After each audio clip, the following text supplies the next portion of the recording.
So mga par, dahil nga po sa sinabi ni Terence Crawford sa naging rebat nito sa WBC matapos ito baklasan ng titulo, kung saan mga idol paliwanag ni Crawford na kung totoosin daw mga boss, hindi na daw kailangan ng mga boxer ang titulo dahil magbabayad daw sila ng malaking pera para sa titulo na maging kampiyon, na ibig sabihin mga idol, ang mga boxer ang gumagastos sa expenses ng mga sanctioning bodies, tapos ang mga boxer pa daw ang maging sunod-sunuran sa mga titulo. At maraming mga boxing experts nga nagsasabi mga boss na malaki daw ang magiging epekto ng sinabi ni Crawford at posibleng gayahin ito ng mga ilang kampiyon hanggang sa mawalan ng value na daw ang mga titulo na to. Dahil totoo naman daw ang sinabi ni Crawford, para maging isang tunay na best fighter ka sa division, ang daring magazine belt lang daw ang kailangan mo dahil ito lang daw ang tunay na titulo ng boxing, libre pa, at meron itong mahal na ginto na galing mismo kay Boss Turkey. Well, talo talaga dito mga idol ang mga sanctioning bodies. Wala sila magagawa kapag boxer na mag-revolution at piliin na lang na kunin ng daring magazine. Mantakin nyo kasi mga idol, kung ikaw kampiyon na merong hawak na 2 titulo at bawat isa babayaran mo ng 3%, edi 6% na. Malaking halaga na yun mga idol para sa kinakaltas sa isang boxer,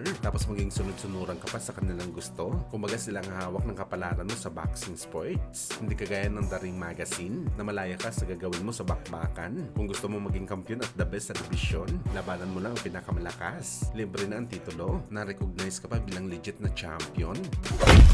Samantala, speaking sa issue ni Crawford sa WBC, masasabi na rin natin mga boss na itong isa sa mga dahilan kung bakit sobrang napakahirap ma-break ang record ni Manny Pacquiao na 5 division lineal champion dahil sa mga sanctioning bodies na to. Imbis kasi mga idol, na labanan ng mga boxer ang malalakas sa division, mas priority nila lumaban sa mga mandatory sa kanilang titulo. Mahirap makipag-unification fight dahil palaging may utos sa mga sanctioning bodies. Imbis na lumaban sa the best boxer, mandatory muna. Sakali matalo panibagong mandatory ulit, buti na lang talaga na semento ni Pacman ang kanyang ligasiya bilang 5 division lineal champion. Nagpapahiwatig lang ito mga idol na lumaban si Pacman sa pinaka-the-best na fighter sa division na inaakyat nito. Kaya masasabi talaga natin mga boss na sobrang hirap talaga ma-break ang record ni Pacman sa mga panahon na to.